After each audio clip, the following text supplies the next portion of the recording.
Kota Palembang Barat dalam hal ini Bapenda, inovasi pelayanan pajak yang mendekatkan kepada masyarakat menjadi suatu pilihan strategi agar bisa berdampak pada peningkatan capaian tersebut. Namun sekali lagi upaya inovasi tersebut tidak akan berjalan optimal apabila tidak didukung oleh semua pihak seperti aparatur tingkat desa, kelurahan, bahkan RT RW, para camat sebagai pengelola, bahkan pihak eksternal seperti pimpinan cabang bank yang ada di Palembang Barat. Beberapa faktor kunci dalam pelaksanaan optimalisasi pendapatan daerah antara lain kolaborasi dengan semua pihak, tentunya kita membuka diri melakukan benda baik internal maupun eksternal, penggunaan teknologi dalam pelaksanaan pelayanan serta peningkatan kapabilitas sumber daya manusia. Teknologi harus diukur juga. Kita ini sok main teknologi, masyarakat kita pun belum siap. Makanya tolong teknologi yang sederhana mungkin.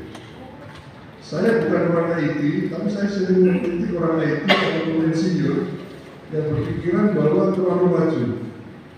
Atau saya juga suka mengkritik teman-teman kementerian lembaga yang melihat masalah pemerintahan daerah dari sekitar Monas. Istilah kami hanya dilihat dari atas meja. Nggak tahu kondisi di lapangan. Kemarin kami sebagai contoh setelah ketika presentasi dalam sebuah penilaian kabupaten kota sehat, jamban di sungai itu sudah kita kurangi sampai 80%. Nah, orang Jakarta sana Kementerian Kesehatan terutama saya di Banda sebagainya dengan enaknya aja Pak Bupati itu yang 20% kapan selesai. Saya sampaikan, coba kamu sekali-kali datang ke Kota Waringin, di bawah rumahmu itu air, di depan sungai. Jawabannya kamu taruh di mana sebenarnya? Jadi artinya ngomong itu memang enak kalau di sekitar lokasi. Tapi dalam implementasinya kita setengah mati. Kok bisa kebayang jalan-jalan di beberapa jabatan sungai itu, saya berpikir di bawahnya itu kan air. Terus kita paksa dia jawabannya jangan di sungai. Taruhnya di mana daratannya di bawah itu air? Yang paling gampang yang nongkrong di sungai kan?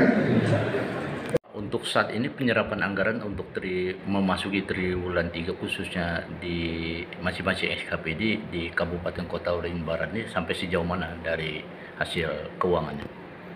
Terima kasih. Jadi untuk realisasi anggaran sampai dengan 11 September 2023 secara umum sekobar bahwa realisasi pendapatan daerah itu sebesar 67,65%. Jadi terdiri dari pendapatan asli daerah, pendapatan transfer maupun lain-lain pendapatan daerah yang sah. Sedangkan untuk belanja daerah mencapai 55,71% Di masing-masing SKPD itu? di seluruh SKPD. Di seluruh SKPD itu? Kami kompilasi seluruh Kabupaten Kota Waringin Barat. Nah, untuk saat ini apakah memang sesuai dengan target untuk progresnya atau masih ada kendala, Bang? Kalau dari aspek pendapatan yang masih terkendala adalah pendapatan asli daerah yang masih di bawah target secara umum. Sehingga langkah-langkah dan upaya harus segera dirumuskan bersama untuk percepatan untuk realisasi pendapatan daerah, khususnya PAD. Nah, kalau kita melihat untuk pembinaan dari sektor pendapatan ini, leading sektornya apakah ini keuangan atau memang dari pihak lain, Bang? Kalau untuk PAD itu leadingnya di Badan Pendapatan Daerah, Bapenda. Sedangkan untuk pengelolaan daerah secara keseluruhan, memang koordinatornya adalah Bendahara Umum Daerah adalah di Badan Keuangan dan Aset Daerah.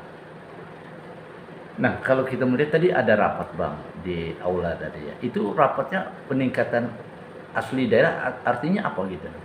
Nah, kami tidak tahu terkait dengan rapat tadi, terkait dengan rakor yang diselenggarakan oleh Bapenda terkait dengan intinya sebenarnya optimalisasi PAD.